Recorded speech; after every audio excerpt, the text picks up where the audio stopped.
Kerjakanlah hal yang Anda sukai, sukailah yang Anda kerjakan. Jika kita melakukan pekerjaan yang kita sukai, maka pekerjaan yang sebenarnya berat akan terasa ringan. Seperti itulah yang dilakukan Imelda. Bermula dari hobi merajut, entrepreneur ini sekarang bisa menghasilkan pendapatan hingga 10 juta rupiah per bulan.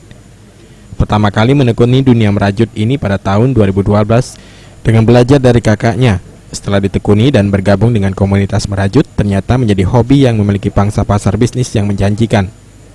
Ibu satu anak ini bahkan memilih untuk melepas profesinya sebagai karyawati bank swasta dan membuka usaha sendiri, yakni catering makanan dan merajut. Hasil produk rajutan Imelda ternyata sudah dikenal di banyak tempat.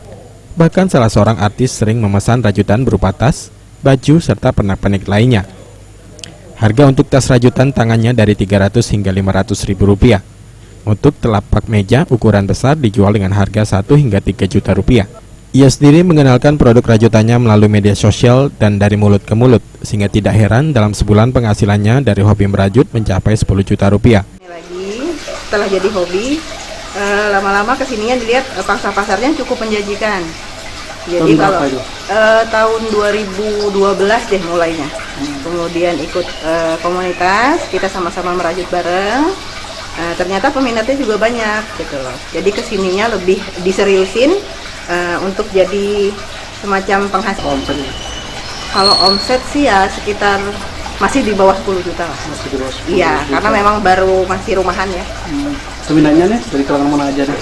Peminatnya banyak dari kalangan pelajar pun ada, yang lebihnya lagi sih. Ia menyarankan untuk belajar merajut dapat melalui teman atau melihat di internet dan YouTube, atau bisa juga melalui buku-buku.